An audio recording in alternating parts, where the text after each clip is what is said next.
Shalom. All praises and glory be unto Yahweh Bashem Yahushua Bashem Kakodash. Double honors to the elder apostles, that great millstone who rule well. Honors and salutations to you, Akim, that's laboring. And shalom to you, few Akwaf that believe in Yahweh Bashem Yahushua. Now, in this video, as you can see the title, it says empty shelves leaves U.S. citizens outraged. And, we knew it was coming to this, us true worshipers, us true believers in Yahweh Bashem Yahushua. We knew it was coming to this. It's happening all throughout this country, throughout this land of Babylon the Great, which is so-called America. And we expect these things to continue on until there's a great famine in the land of Babylon, which is modern-day Egypt. Because remember, the scriptures call this place Sodom and Egypt. All right, because it's spiritually, all right, it says spiritually Sodom and Egypt. Yeah, spiritually, this place is Sodom and Gomorrah and the old Egyptian captivity, again, for us Israelites. And, I'm going to get right into the video to show you that, man, these things, as far as concerning prophecies of the scriptures, these things are going on right here before our very eyes. And those who have ears to hear, let them hear, like the scriptures say. So without any further ado, here you go. Increasingly empty shelves are getting shoppers in the US nervously eyeing the calendar amid the fast-approaching holiday season. It's been caused by a major disruption to the national supply chain over the past fortnight. Dozens of ships at US ports are idling in the water, still waiting to be unloaded. We know, of course, the pandemic's wreaked havoc to the global supply chain, but the US does seem to be weathering this storm worse than most. A shortage of port operators, truck drivers, has led to major traffic jams at docks, empty shelves, as you can see here in the stores. The government claims the ports have been overwhelmed due to a surge in demand, which they add signals the economy is booming under Biden's lead, but the public is not convinced. So as you can see right there, he just ran everything down in a nutshell, This place is finished, man. All right, if you investing into so-called America, Babylon the Great, all right, you're investing in the wrong things, okay? I'm talking about as far as you so-called Negro, so-called Latino, so-called Native Americans, which we are the Israelites. If you're investing into this place, you out of your rabbit minds, okay? And these shelves have been noticeably looking like this for well over a year. Well over a year. All right, I've done myself, as well as you other Akim out there, even the elders and the head elder apostles. We all have been reporting on this famine, and so this is nothing new. All right, we've been watching for a while now, since this pandemic began. All right, the store shelves have been emptying, and I knew it wasn't gonna be but a matter of time before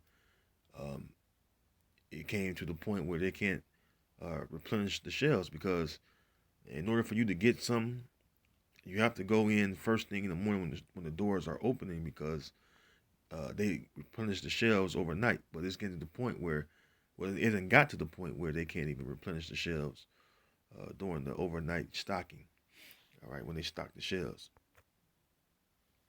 Now, we'll go to scriptures.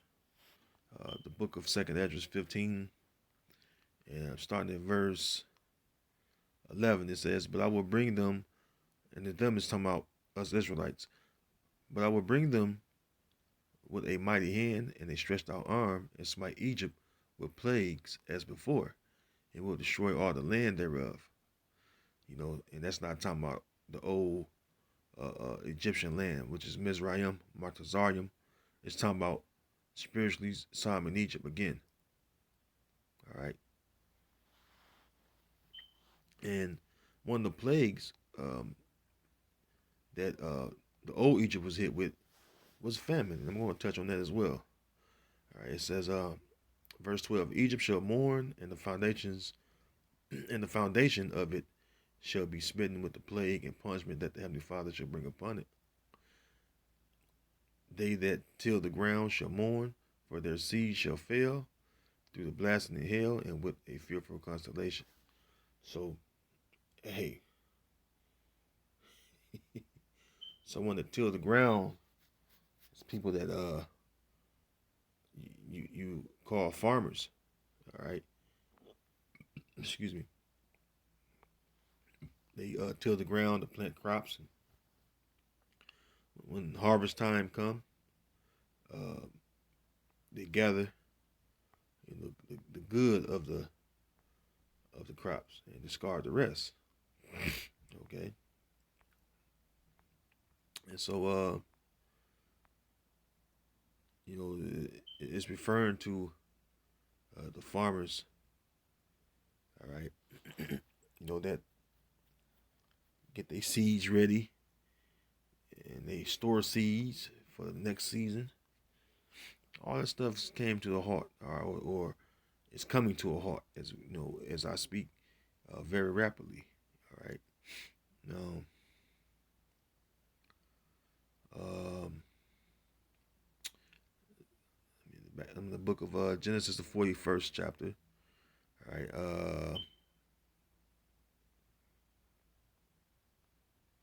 let's see. Let's go to verse. That's a lot. Let's go to Genesis 41 and 25. And Joseph said unto Pharaoh, the dream of Pharaoh is one. The Heavenly Father had showed Pharaoh what he is about to do. The 7 good kin are 7 years, and the 7 good ears are 7 years. The dream is one.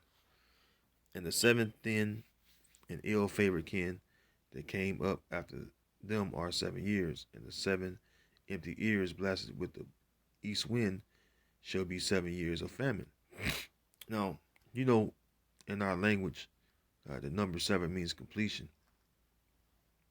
All right, so we know that the famine, uh, you know, pretty much endured as long as the Heavenly Father wanted it to endure. All right, or appointed it to endure. So this is old Egypt, by the way, too. All right, it's basically going to how the Heavenly Father would smite Egypt with plagues as before. So when the plagues was famine, I'm getting into the old famine of Egypt. Okay.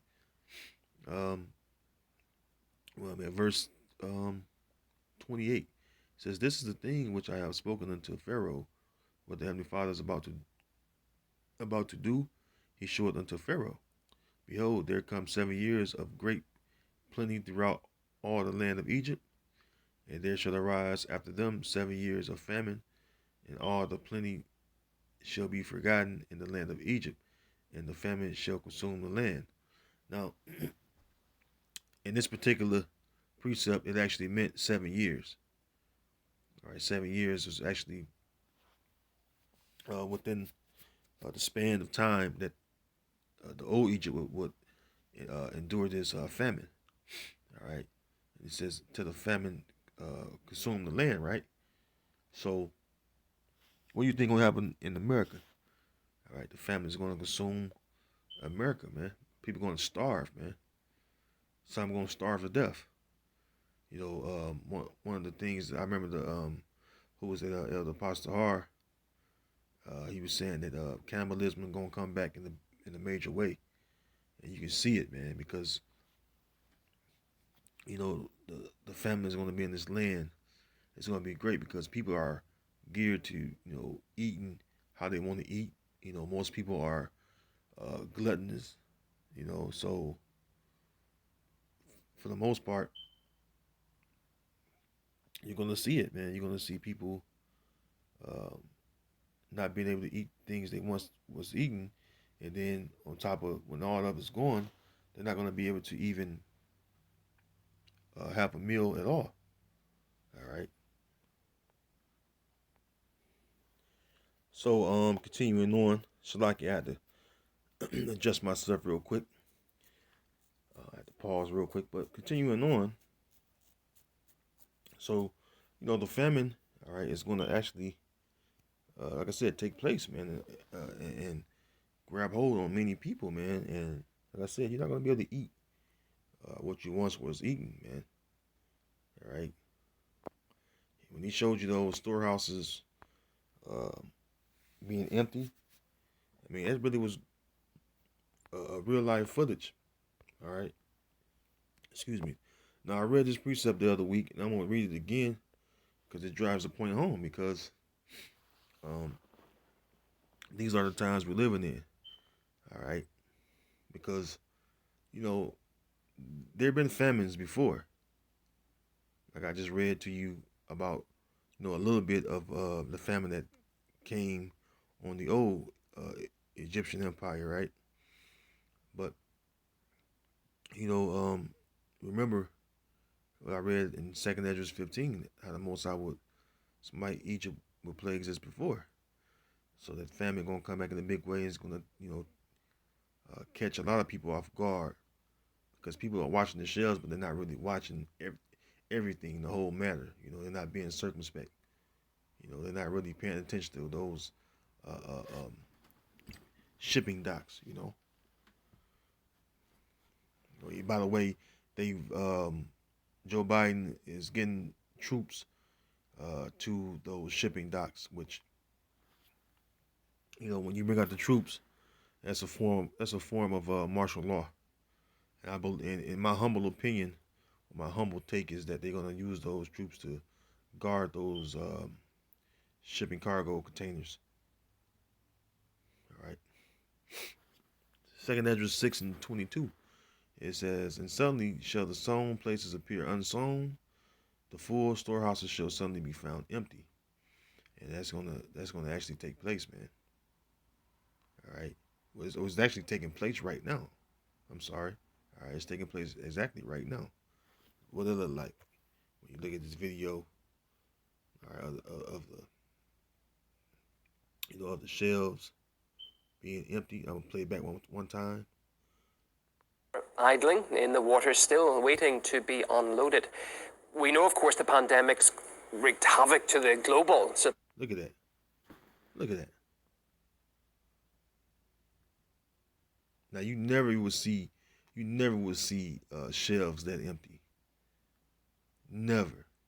It will always be packed with all variety of cereals that you can get. It's only a few brands on this shelf. You usually would see all the brands, right? Showing you that what even your very options of what cereal you want to eat is running out. All right. Um, Back in Second Ezra 6, and let's jump down to 24. It says, "At that time shall friends fight one against another like enemies, and the earth shall stand in fear with those that dwell therein. The springs of the fountains shall stand still, and in 3 hours they shall not run." You know, it's funny. It says that about the springs. The water here, is already uh, way worse than Flint water here in Ben Harbor, Michigan. But and I've been speaking on that week by week basis. It's gaining national attention, but you know, so-called friends, neighbors, they're gonna fight each other because of the desperate times. All right, the scriptures speak about Jacob's time of trouble. All right, and we keep telling you that Jacob's time of trouble is going to be a trouble for our people, man. You you Israelites out there, um, you wait and see till the Most High turn the heat up.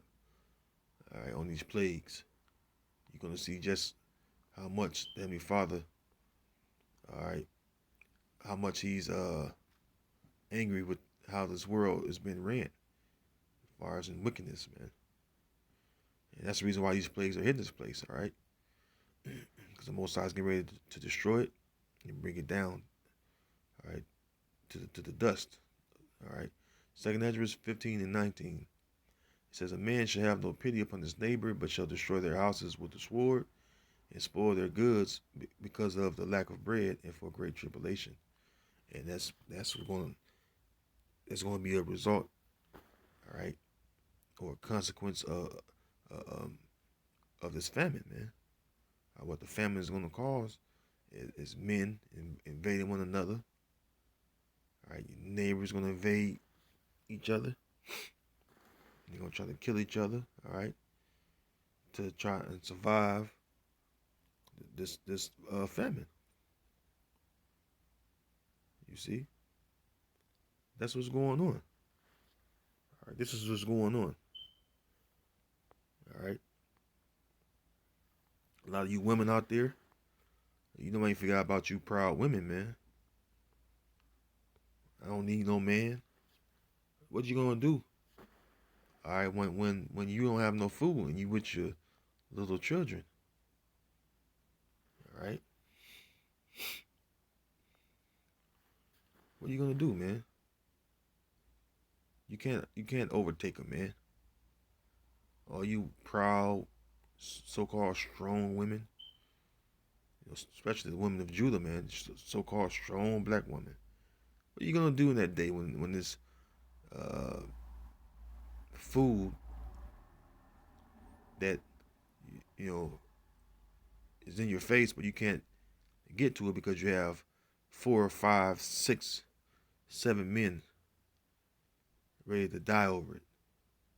All right, that automatically X's the woman out. All right, Miss Independent is going to be looking sad that day.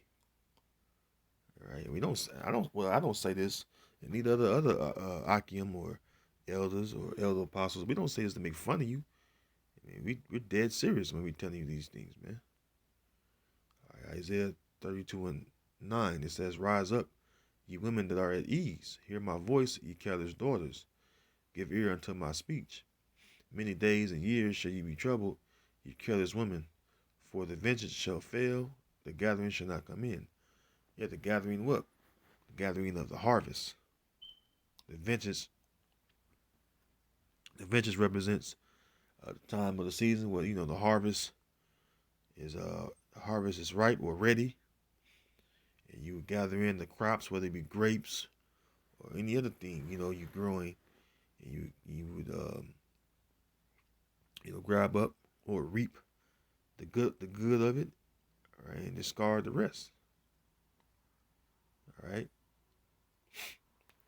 and you would keep whatever you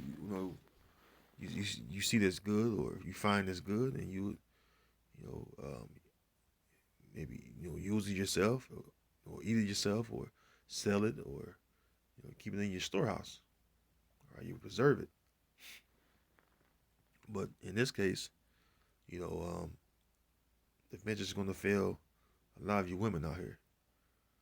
Your SNAP EBT, your bridge cards, whatever you want to call it, your assistance card, period. It's not going to work in this day.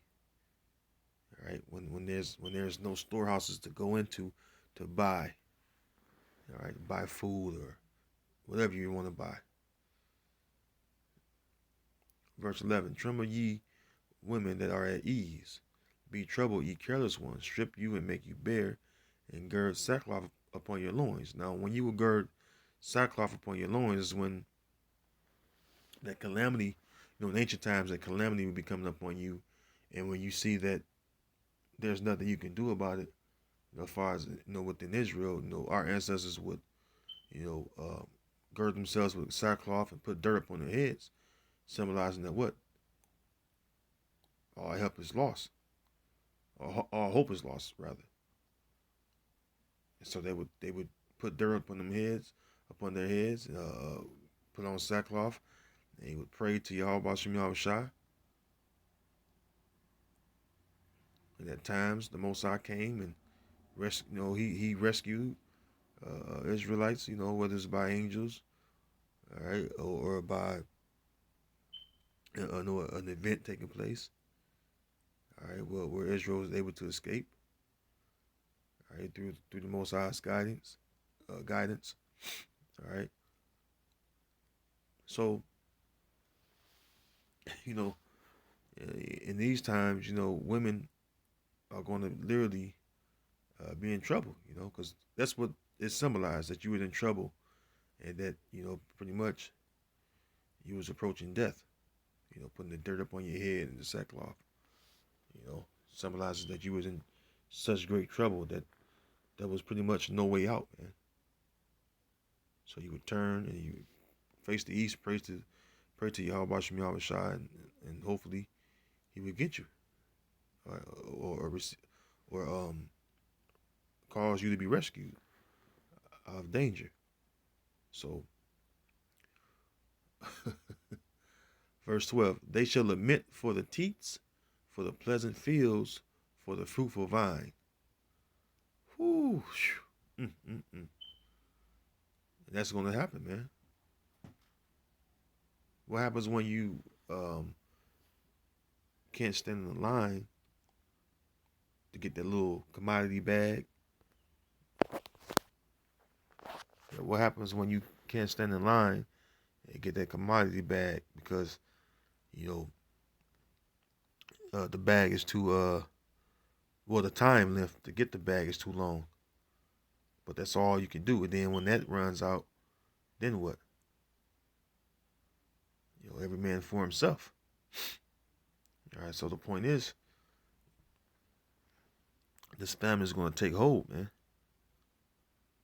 All right, it's going to take hold on a lot of people. All right, excuse me. I want to go to the book of Matthew 24. And I'm going to go right to the point. To go right to the signs, all right, of when our Messiah will be returning again. All right, I'm going to go right to the point. Matthew 24:7, it says, "For nation shall rise against nation, and kingdom against kingdom." We see that, again and again when you turn on the news. Different nations rising up against each other. I'm sorry, and the old kingdoms, they're challenging other, nations that once had a kingdom. A lot of things are going on, right?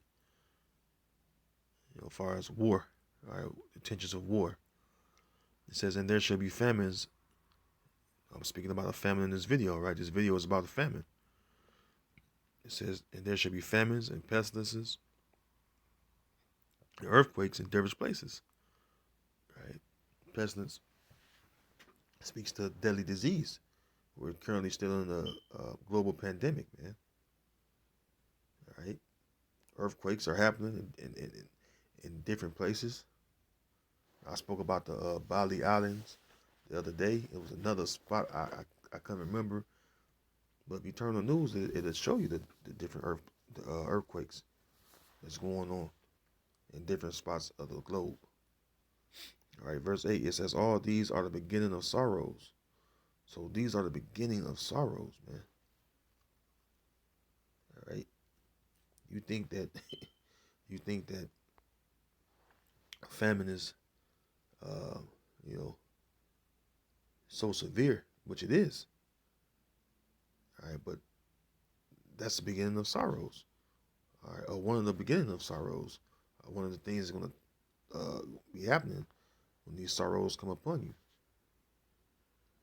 You see?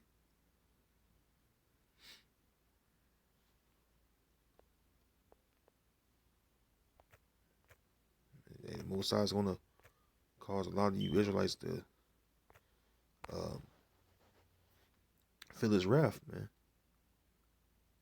All right? I ain't for sure, but I believe it was King David was saying, "Remember me in thy wrath," roughly paraphrasing. All right.